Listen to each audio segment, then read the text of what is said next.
Okay, we're going to get started with the next session here, and we have a few people down rounding up people outside to bring them back into the room. But we'll get started with, we're talking in this session about ag and food co-op success stories. And this is, it's a topic where we can look beyond our own present ecosystem here in British Columbia to what is going on in other parts of the world. And I referenced earlier this morning the opportunity that I had, but that a lot of cooperators take advantage of in going to Italy in the Emilia-Romagna region, where cooperatives play an extremely vital role in their economy overall. And I just want to give you a little bit of a framework as to what that region looks like. So 20% of that region's GDP is generated by cooperatives. So cooperatives have a significant role to play there. And more to the point with food and agriculture co-ops, the vast majority, and when I say the vast majority, we're talking like 99 to 100% of commodities are managed by cooperatives in these areas and in this province. And where that becomes really interesting is that when we talk about an average farm size in the Emilia-Romagna region, we're not talking about really massive large farms. We're talking about a region where a diversity of scale of farms have been able to continue to exist and to thrive in many instances because cooperatives are there servicing the needs of their farm members. And it's to the point when I talked earlier about the scaling up of cooperatives, where you'll have cooperatives such as wine cooperatives that actually compete against each other for members in terms of farmers who are members that deliver their grapes, and that they're looking for attracting the highest quality producing growers in order to be able to produce the highest quality product that goes out to the world. And what becomes really interesting in that example is that farmers, say in dairy, are not dairy producers, but they're Parmesan producers. So they're producing a product that is going very specifically for a high-end niche product that is in demand globally. And so rather than pork producers, you have Parmesan producers. Rather than grape producers, you have balsamic vinegar producers. You have Lambrusco producers, which is their signature wine for the region. And that idea where value added is very closely integrated to the understanding of how do we make agriculture competitive on a global scale and take advantage of new opportunities. While we were there, we were able to visit co-ops that were doing processing and labeling for other brands, such as Coca-Cola, who contracts one of the co-ops there to do a lot of its packaged beverages for fruit beverages, for example. So we're really fortunate today to be able to join virtually with two cooperators from the region. The first person we're going to be hearing from this morning is Simona Caselli, who is the head of European affairs for Lega Coop Agroalimentaire and commercial director of the Cooperative Financial Consortium for Development. In 2017, she welcomed the group that we were part of as the Minister for Agriculture in the Emilia-Romagna region, and has a long background both as a cooperator, someone with a background in agriculture and in policy development. And the second person we're going to be joined by is Carlo Piccinini, who is the president of Cooperative Federagri-Pesca in the Emilia-Romagna region. And so we're looking, or we're able to hear examples from agricultural co-ops in a region that has a long history of very successful, thriving co-ops that have been able to adapt, respond to changes in markets, respond to changes in the desires from their member producers. And without further ado, I'd like to welcome Simona, and we'll just hope our technology comes through for us here. Great. It's a real pleasure to be there, to be here with you. I would have liked more to be there personally, but of course it's impossible due to the pandemic and also to some personal problem I had. But it's a real pleasure because these cooperation with the British Columbia Cooperative since lots of years. I remember when I met the first group of Canadian cooperators coming here in Bologna at the Bologna University. So it's a real pleasure to be here with you today, talking about our agri-food system and, well, success, but you know, as a cooperative, we are never we are only continuing moving ahead and find new ways. So considering the topic of today, I prepared some slides I will leave to you, so I'm not going to use every one of them, but the idea is to understand how we are different and how we can be resilient, how we can be innovative, and how we can be protagonists of the future. So this is my small contribution. So first of all, this is Legacoop Agroalimentare. Legacoop Agroalimentare is my organization. I represent it at the European level, but because of course, you know, we are in the European Union, which is very important for us, particularly after the pandemics and now in this dramatic moment when we have a war in Europe. So it's very important for us to be there, and particularly agriculture.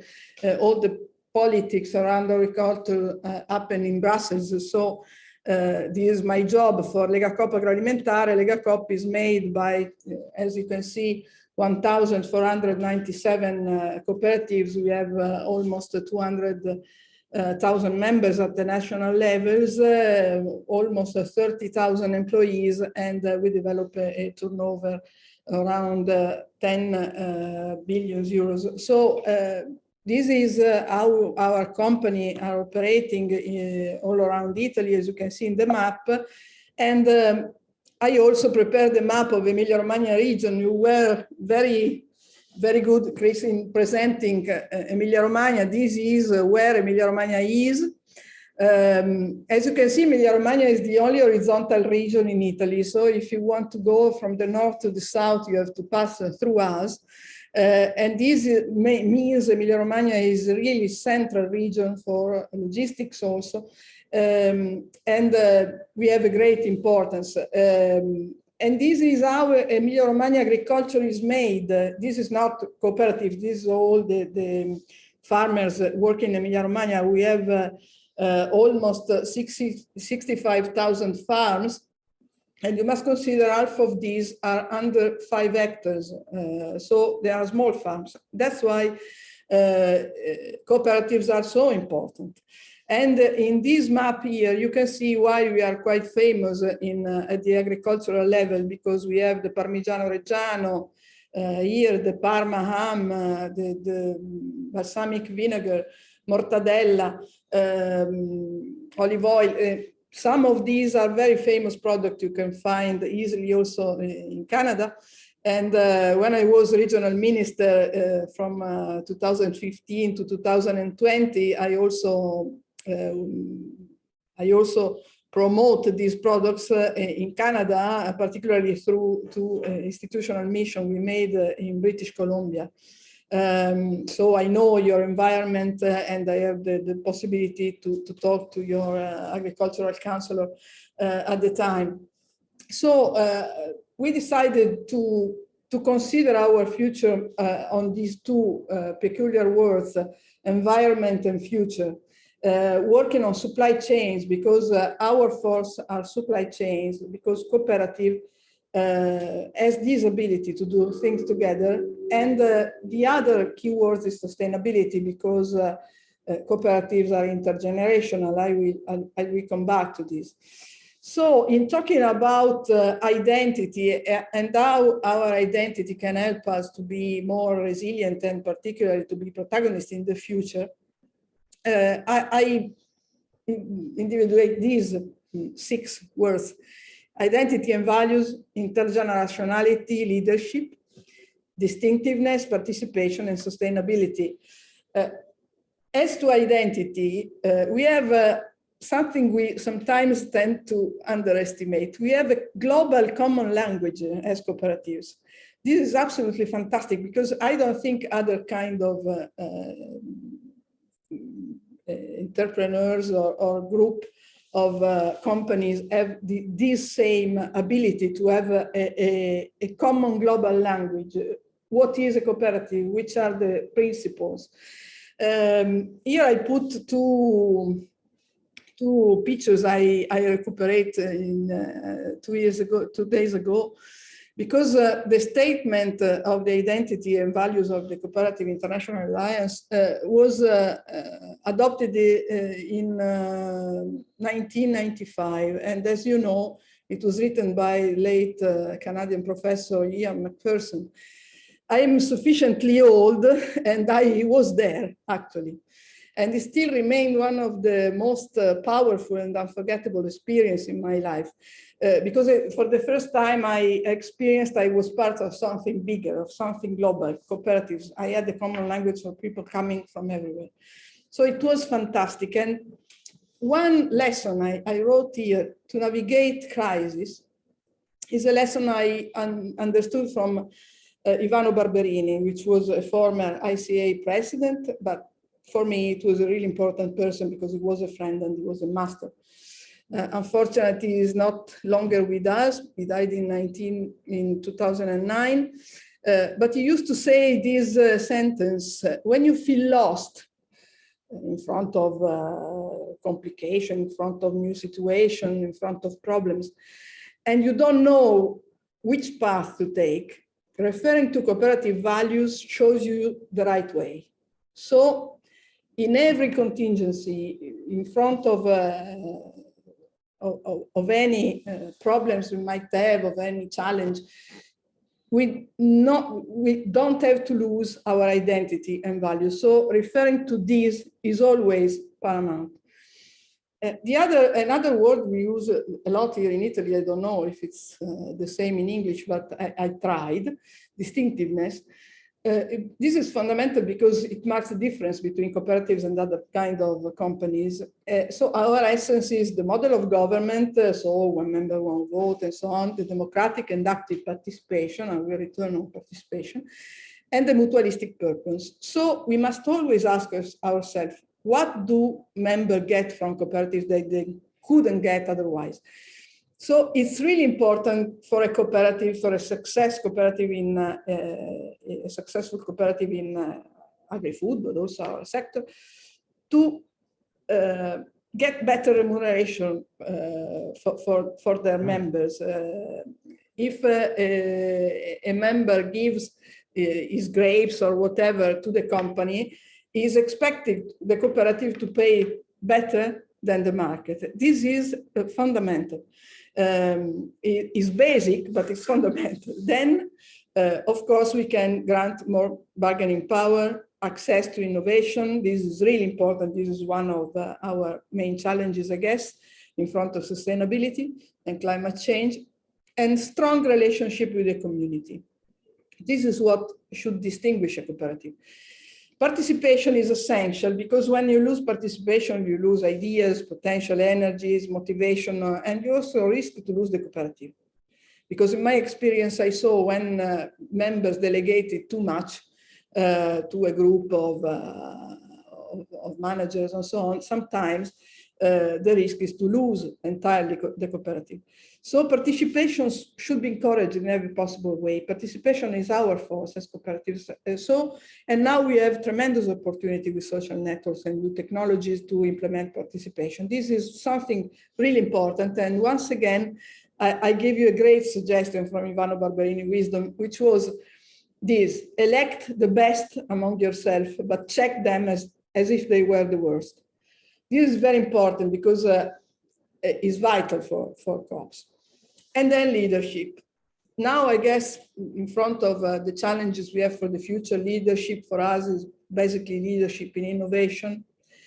And we have actually sustainability in part of, in our cooperative DNA, but also leadership in sustainability. because being leader in sustainability and innovation is not only one of the core strategies of agri-food cooperatives, but is the cooperative vision that encompasses all aspects of the business development. Leadership, so for cooperatives, also means to be relevant in public debate and in the local and global society. Sometimes as cooperative, we think to ourselves, we don't consider the force we have, and particularly the global vision we can provide. So this is really, really important. And then something really important is also intergenerationality, because cooperative must by definition be sustainable because they have an intergenerational nature. So in Italy, they played a fundamental role here in Emilia-Romagna also because this region was the poorest after the war. Now is the richest, but it wasn't. And cooperative took a very fundamental role in raising the countryside from the damage of the war and emancipating farmers. They have made it possible to solve the problem of food security and have brought well-being and equity to the last generation. The challenge now of climate change and sustainability must see us at the forefront, not only because we always worked for a better world, but because we must leave our cooperatives to future generation in a livable and more just planet. So sustainability is the beacon for the future of our sector. Sustainability-driven innovation goes beyond designing green products solely, but it involves improving business operation processes to make them more efficient with the aim of creating economic, social, and environmental value. So that's why we consider sustainability a beacon. What is sustainability? We consider as agri-food system here in Italy 2 points, the UN SDGs and the Farm to Fork strategy, which is the European strategy for sustainability in agri-food sector. In my intervention tomorrow, I will enter a bit more in this, but today this gives you the idea on how we are working in our cooperatives and make me possible to bring you 3 examples while I'm finishing my intervention. So I can give you an idea on how we do address the UN SDGs. This is a quite long explication, and I don't read it now. I leave you for your consideration, right? Because in every SDG, we have some involvement as an agricultural sector, because we deal with sea and land elements which are closely related. So we have to be, in a way, always sustainable. For example, for fisheries, we recently developed this book on good practices. We are proposing at the international levels now. And on farmers and breeders, we are working basically on precision agriculture, precision food growing, precision zootechnics, and better land management, which is absolutely paramount. These are 3 examples, and I finish with this very quick one. This is Granarolo. Granarolo is a Granarolo group, and particularly Granlatte cooperative, which controls Granarolo, is the bigger cooperative dairy group in Italy. It has 2 billion turnover. And as you can see, they are planning their activity considering the UN SDGs, and for every activity they do, they explain in which way they are in a way compliant with this, but also in the budgeting activity, every budget, and I will explain this better tomorrow, every part is developed as an objective you have to obtain because it is in a way compliant to UN SDGs and to the Farm to Fork strategy. This is an experience of Apofruit. Apofruit is a big cooperative working in fruit and vegetable sector, and they are doing precision farming, of course, but in particular, their development developing a very important system to save water. Water is an enormous problem for the future of the world, but it is already now in Italy. Consider it's 3 months here in Emilia-Romagna that it doesn't rain. It's really a very worrying, this situation, and this is due to climate change, because otherwise it wasn't our situation. And Apofruit here is experiencing all these practices, good practices we presented recently also at the Expo in Dubai. For the single farmer, this shouldn't have been possible. It is the cooperative that brings them the possibility to develop this.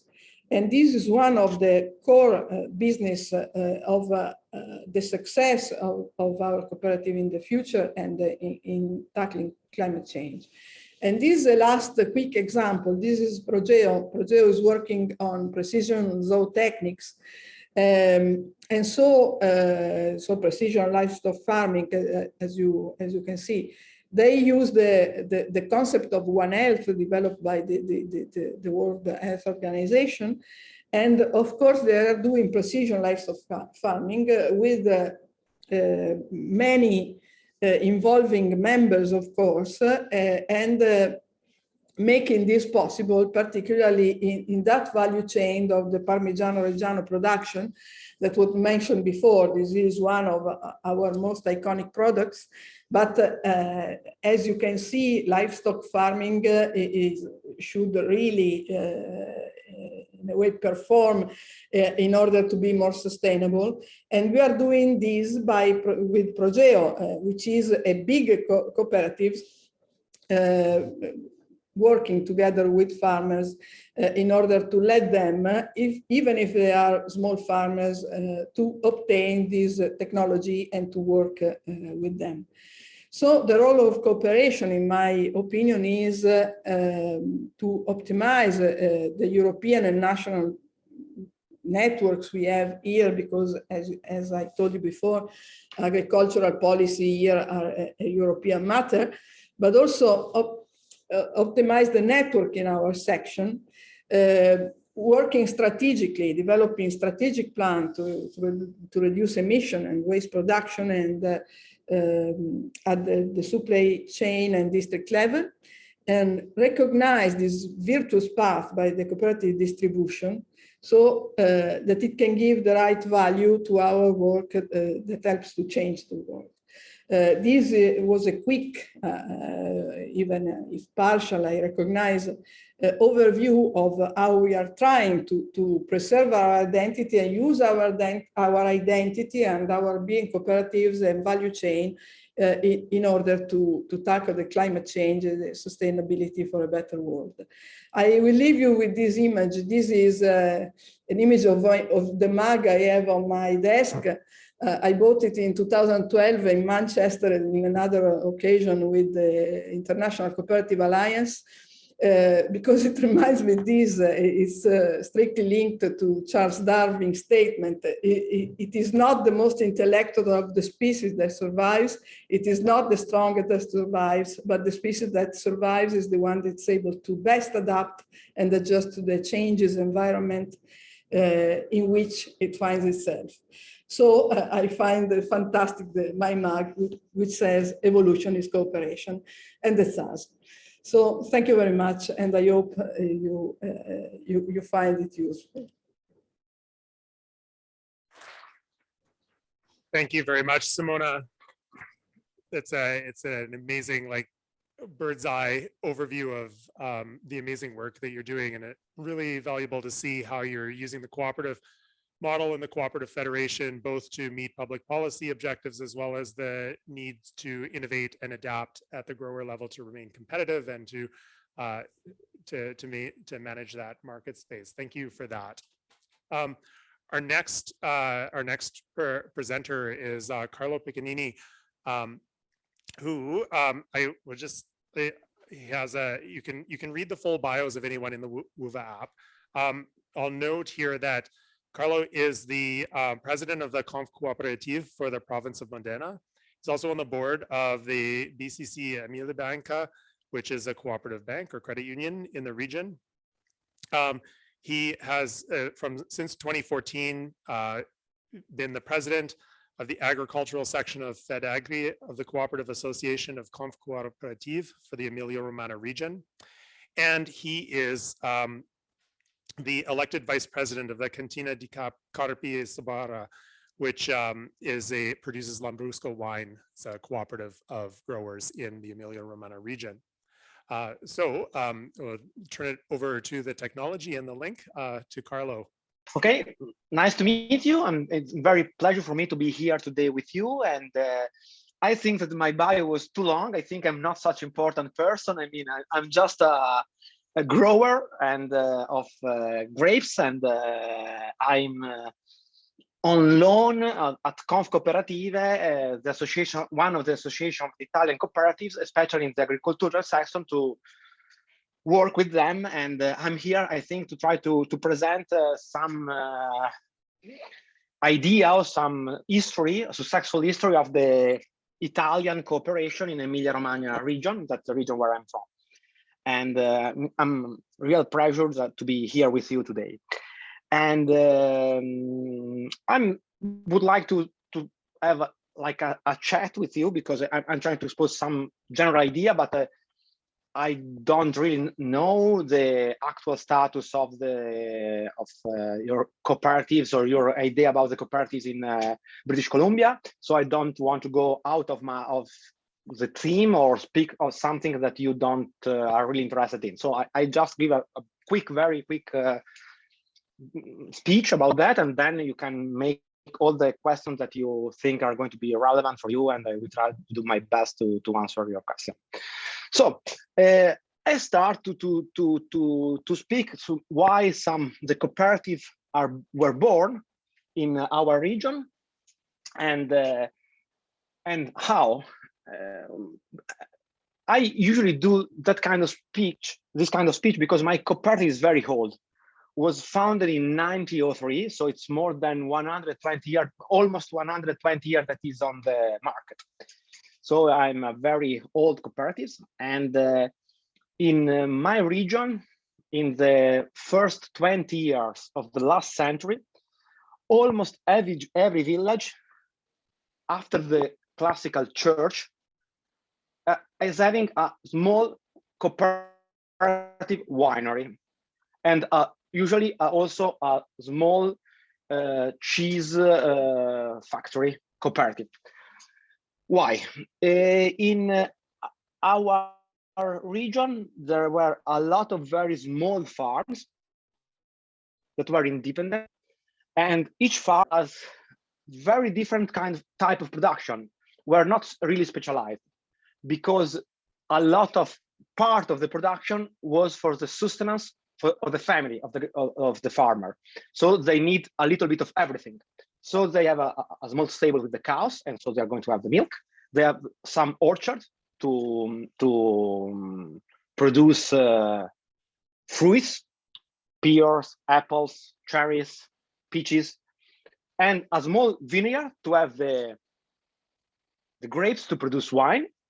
And as you know, wine has a very long story in Italy, and also to give a less romantic view about the wine, but a more economical and technical one. To produce wine was a cheap way to store calories from the grape that's going to rot in time into a wine. Was a way to better preserve the calories that can be assumed during the year and not just during the harvest season of the grapes. And so these very small farmers were unable to produce great quantity of every product, and also were unable to do investment to buy technology or hire experts to assist them in this part of the production. So they were usually work as a part for their sustenance themselves, and then sell on the market the other part. And especially the grapes, they were a little bit prisoners of the buyers, because as I told you before, the grapes as a harvesting season, this is 1 or 2 weeks long. Then after that, the grapes were not able to be sold because they were rot.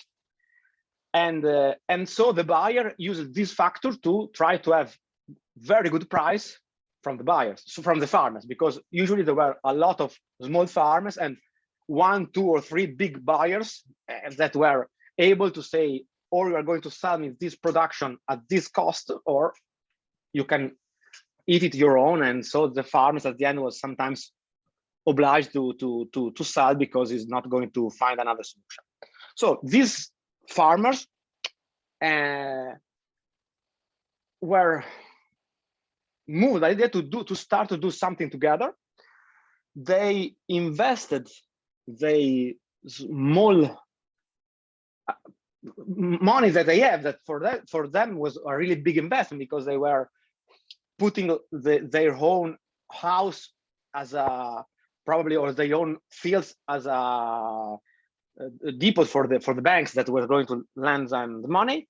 And then so they started to produce start this winery, cooperative winery, where they were able to transform the grapes into wine, and so they have more times to sell these products. And it was a success story, because these were able to have a better revenue of the production of grapes. And for the milk, the problem was similar. I mean, they were not going to have big production facility in their own farm, so where they obliged to sell. And it's different, the type of products and the times, but the problem is the same, because having the milk, you cannot store it for a long time before it goes sour, so you have to sell it.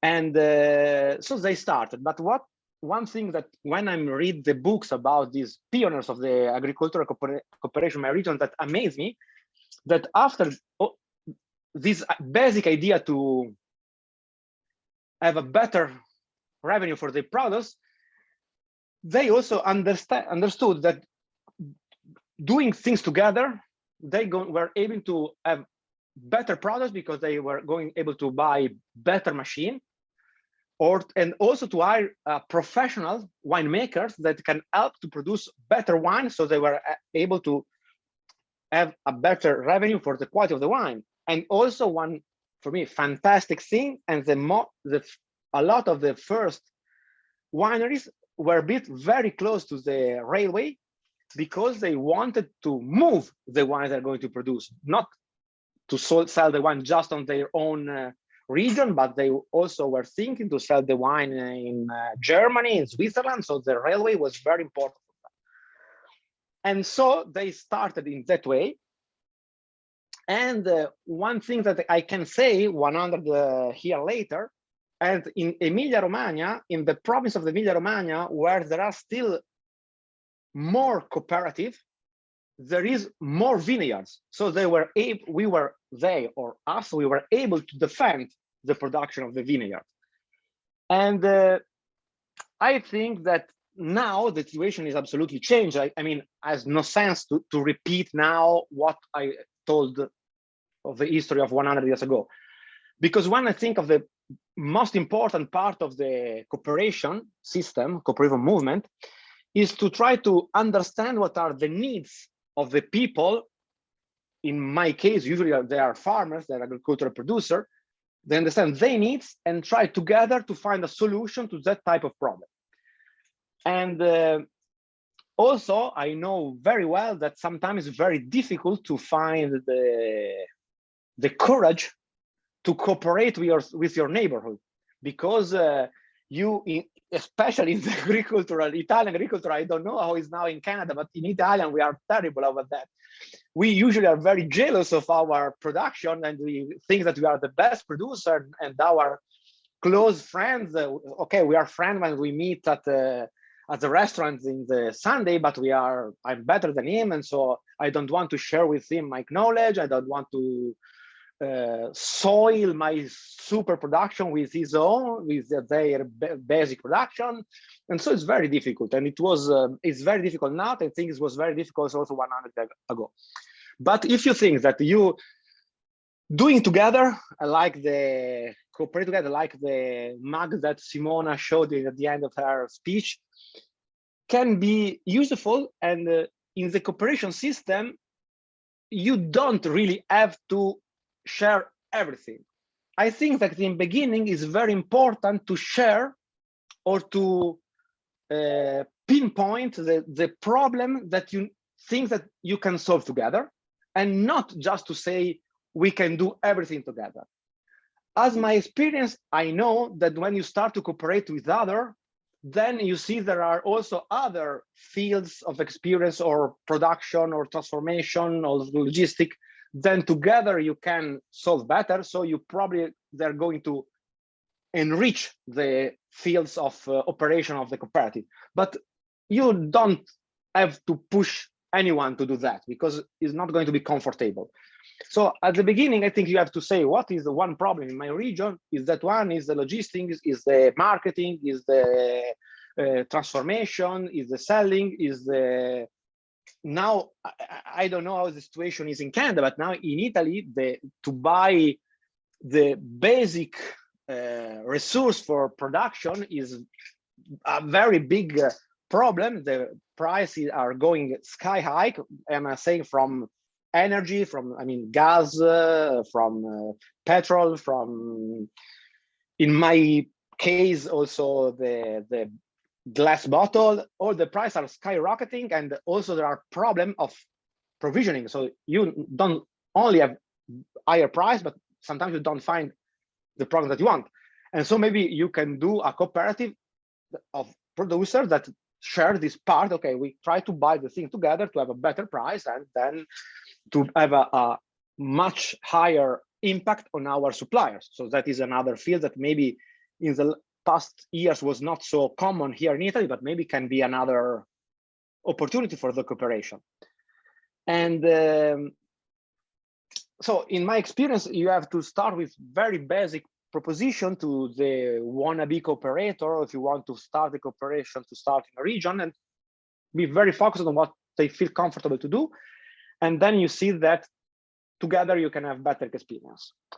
I think also that another theme that can be, can I say something about it, is how you can, after 120 years, have some cooperative feelings, or the associate feels about the cooperative, and if they feel like still like cooperators, or they see the cooperative like another one company that is buying their goods and not really transforming the goods and then sharing the results together.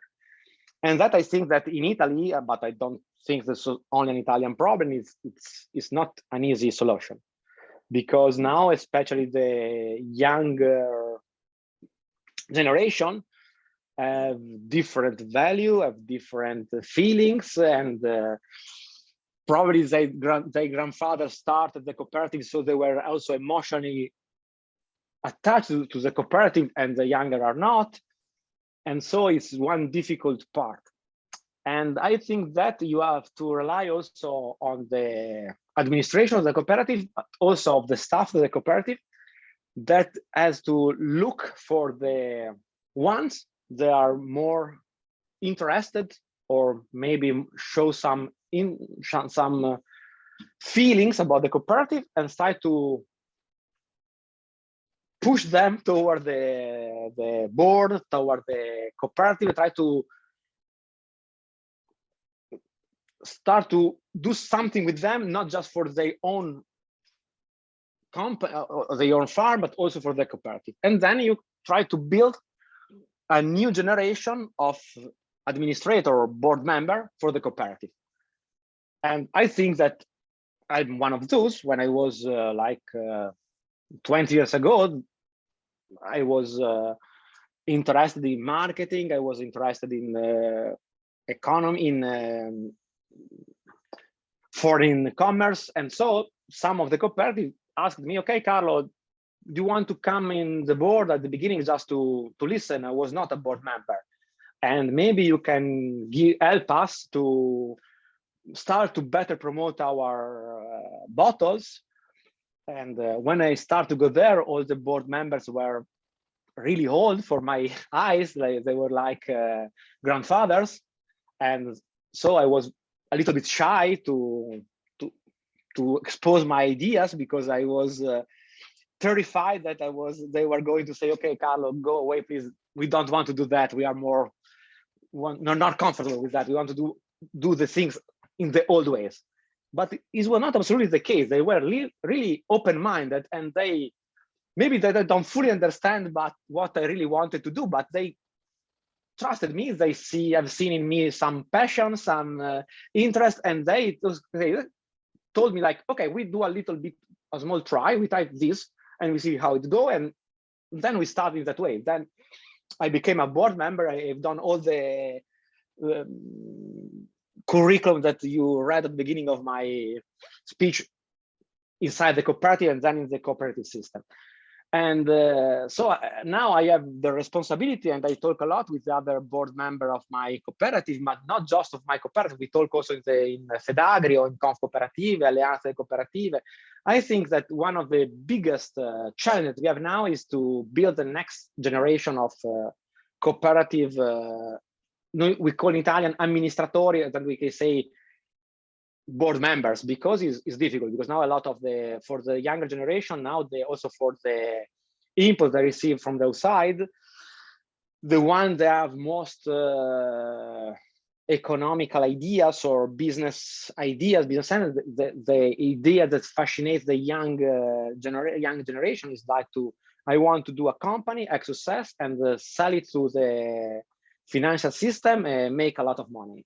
And the cooperative are absolutely not that. We are impossible to sell.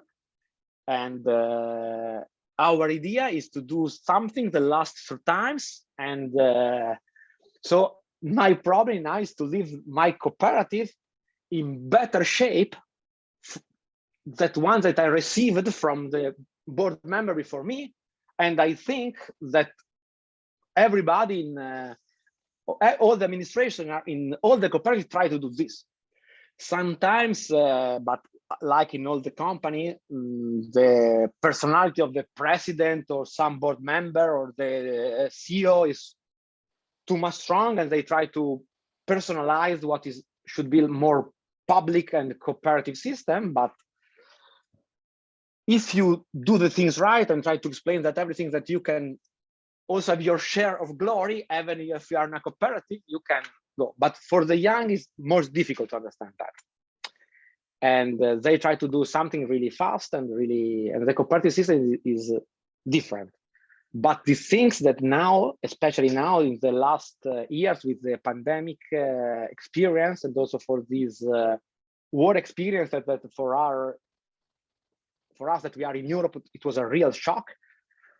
Something may change. You need something to be like the basis of your society, then you cannot always rely on the fast market, fast money experience. You need something solid to put your feet on, and then you can do everything. But you have to have something in your economy, something in your production system that is based locally and look at the future. So I told you that. I hope you experience like it or were interesting was telling to you. If you have any question, just ask me. And one final thing to make you think about the cooperative system, I think that one of the most famous wine of the world, other than Lambrusco, is the champagne. And maybe nobody knows, but I think that around 70% of the champagne is produced in cooperative. It's sold by maybe the big company that buy the wines from the cooperatives, and they sell with the fancy label, fancy name, historical brand, and everything. But the basic wine that is used to produce champagne comes 70% of the cooperative. They don't like to sell that, the champagne marketing system, because they want to say, oh, je suis le baron de Rothschild, j'ai une histoire de Sainte Anne. But in reality, they have the small own field with very historical, the production is very historical, but part of the mass produced champagne is from the cooperative system. That's my final things about the experience of the cooperation here in Italy and Europe. Thank you very much. I hope to not be boring for you. Thank you. So we have time for questions. So does anyone have a question they'd like to pose to Simona or to Carlo or Zina? Yeah, we'll just run the mic here. So first of all, thank you so much for presenting, just a small piece of what both Chris and I got to taste when we went to the Emilia-Romagna area. Carlo, you described so incredibly the internal culture within your cooperative of constant development and attraction of young people and new ideas. But one thing I don't know if the rest of the people online and in the room realize is how much support there is for cooperatives, like the structural supports that exist in Italy. Would both Simona and Carlo, would you be able to describe a little bit of what kind of supports cooperatives can access from both beginning, but also in the middle, if you come across a crisis, what is there available to you that can support your cooperative moving forward? So, I think that the most important things, and that we as a cooperative, we are better than other to support each other in time of crisis. That is an historical trend. I'm not saying that just because of a feeling, because we don't have our focus is to help each other, every producer in my case or other kind. So we don't have to produce margin, we don't have to produce a net income for the shareholders. So that is a thing that helps us in the difficult time. Then we have the Italian constitution recognized that the cooperatives are useful for their efforts to keep the Italian society together. And so we have some now, I can say, very small fiscal helps that works every year. This fiscal helps to pay lower taxes, to be very short, as the drawback that we really cannot be sold. So it's very difficult it's almost impossible to sell a cooperative. So you have to be a cooperative. When you are born as a cooperative, you will always be a cooperative. To transform a cooperative in another company is really expensive, really difficult, and there are very few success cases in this form. The other thing that maybe you were talking about are the associations. The main one that Simona talked about is l'Alleanza delle Cooperative Italiane. That is our own association that help us with doing a lobby. That now is sometimes a bad word, but it's a way that we use to remind the politician that sometimes the cooperatives are helping them, helping the government, and to do the mission. And so they have to think about us when they are producing new law or discussing how to divide some funds. In example, during the pandemic of COVID-19, in Italy, in our region, in Emilia-Romagna, a lot of house for old people are run by cooperatives, and they have done an excellent work to keep doing that, having a very difficult time when also at the beginning, especially for the operators, was impossible to find the basic mask or gloves, but they keep doing their job, and they were able to avoid that a lot of old people was going to the public hospital, to the public system that was already really stressed by the pandemic. So I think that they know that, but what a very important thing about our association, and that is absolutely 100% paid by the cooperatives themselves. We give every year the money to our association, and all the money come from that. It is not public funded. I mean, sometimes we do some, like every company can do participate in something that the governments want to promote, and give a little help, but like everyone else, we are not supported directly by the government. So it's 100% ours. And even we have very big funds, and because every year every cooperative has to pay like 2% of his net margin to this fund, and these funds are organized to try to build new cooperatives, or to help some cooperatives develop and open new market, open new things, everything they can do, but it's run by cooperators. And these are like our big banks that help us to develop that, but they are 100% funded by ourselves. Simona, if you want to add something. Yes, Simona, you were just logging back in, because the question was about what are the supports available to cooperatives, like both in times of crisis as well as startups for development. And I just wanted to also ask maybe that you could underscore, because Carlo, you touched on it, but you have the two policy aspects in terms of the 2% that goes into the cooperative development fund of net margin. The other one is the practice of indivisible reserves that you mentioned. And I just want to make sure that that's clear what that actually means in terms of the taxation implications and what that does to support co-ops and essentially prevent demutualization of cooperatives. So I'll just ask if you want to expand on that a bit more too.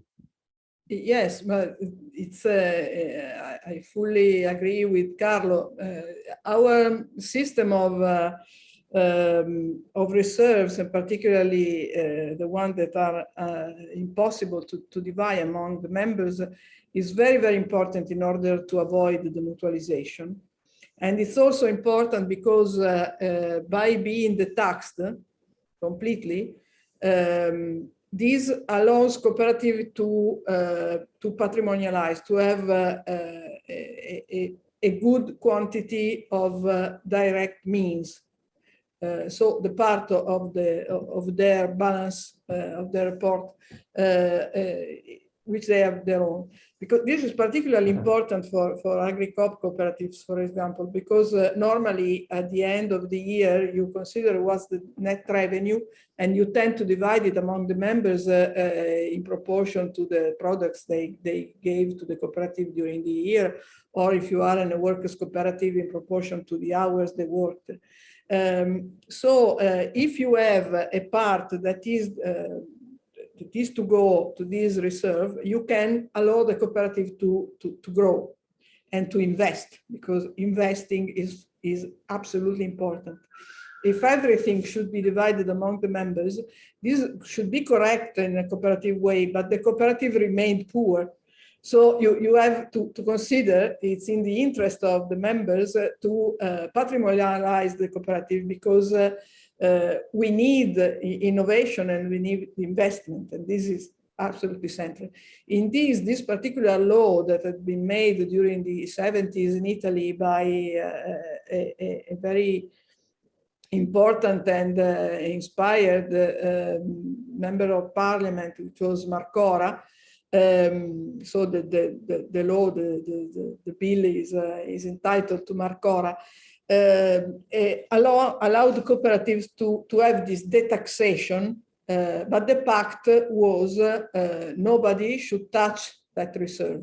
It should be intergenerational. That's why I was pointing out this intergenerational distinctiveness of cooperatives, which is basically true in Italy. Then you must know we as cooperative are allowed by law, by Italian law, to control for example, an anonymous society, to control normal corporations.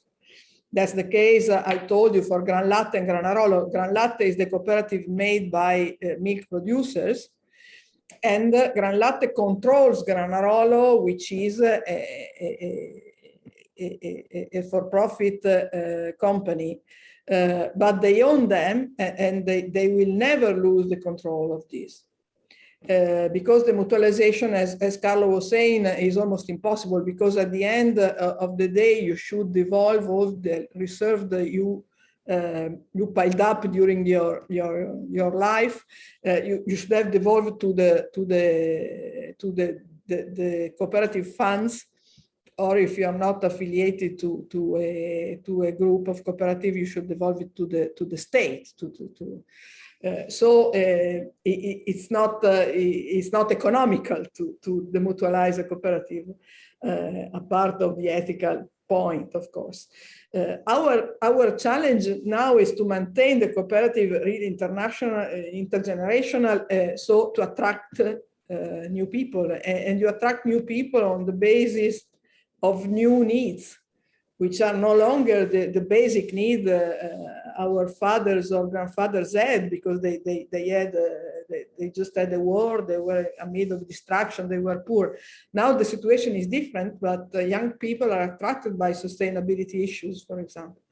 So we must continue to bring evident the fact that without cooperatives, it would be more and more difficult to make agriculture in a sustainable way, and almost impossible, because the kind of technology you have to use now, the kind of innovation you have to bring up, is really impossible to understand, sometimes even to understand, but particularly to be carried out by a small farm. Then for the support, of course, we have the support of the European Common Policy, which finance agriculture all over Europe. We have specific support because we have these national funds, which are very important for the startups, for the workers' buyout, for new cooperatives. But we also have a network of financial system of financial instruments which are specialized in cooperatives, because as we know, the structure of a balance of a report of a cooperative is very different from another kind of company. So I'm director of one of the bigger of these corporations, which is a cooperative itself, the Consorzio Cooperativo Finanziario per lo Sviluppo. We have almost 1,000 cooperative members in Italy, and we do like a bank, but we are an internal bank. So we obtain deposits from some cooperatives and we give to some others, and we are a kind of clearing house where cooperatives are paying themselves, and so we are a kind of shadow bank. And then we allow our cooperative to obtain sometimes also bank credit, or made it easier because we know them, we can present them, we can work with them on the financial system, on the financial needs. Then there are the cooperative banks, of course. And so there's a kind of ecosystem, even financially, around our cooperatives, that is peculiar, which is dedicated. Thank If you very I can, much. We're out of time right now. So Carlo, if it's just a minute. No, I mean, respond? Okay.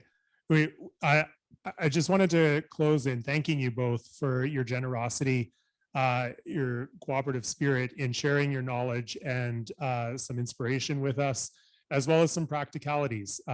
I see some really interesting discussions in terms of how your cooperatives are working to keep themselves relevant to the needs of your members, responding to policy, the issues the crises we're all facing right now, climate change, the stability that was provided through COVID, in terms of our own experience with long-term care, imagining that cooperative long-term care as opposed to the for-profit sector.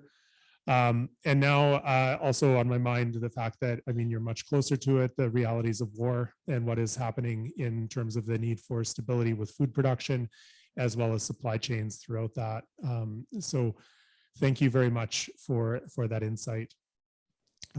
I also wanted to just provide a note that one of the participants for the panel who could not make it in the end is from Agri-Foods Co-op, which is the interesting story of Agri-Foods is it was a spinoff when Dairyland was largely demutualized in the 1980s.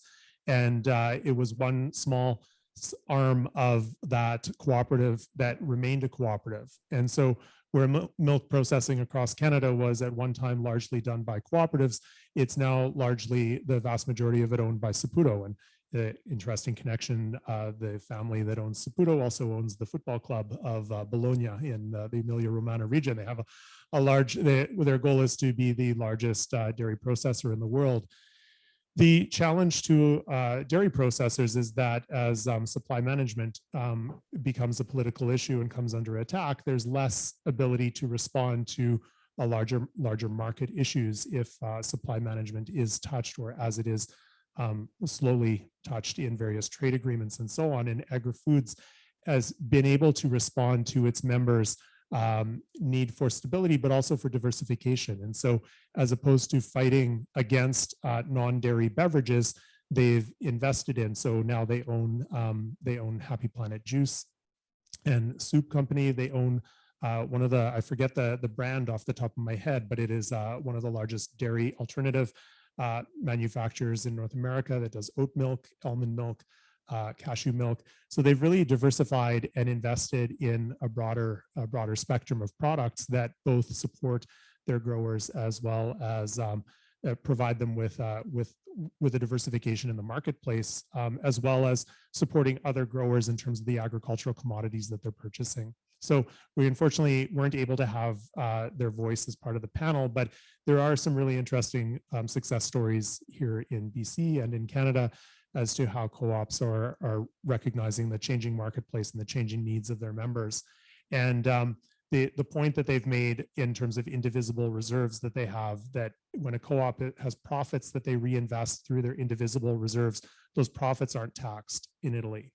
And so in exchange for no taxation on those profits, the condition is that if that co-op, those reserves cannot be touched or redistributed to members if there was ever demutualization in the sell-off of the co-op. So it makes it very advantageous to a succession in multi-generation support, in that there's something of value to be part of by membership in the co-op, but it protects it from the lawyers and accountants. So when you get to a farm crisis and they say, well, look at all the equity in there, let's liquidate that, which is really what happened with a lot of our dairy processing capacity in the 1980s, that was the victim of the liquidation of assets to support farmers to exit the sector. So it provides an interesting perspective on policy approaches to preventing that and maintaining strength and ownership by producers in the sector.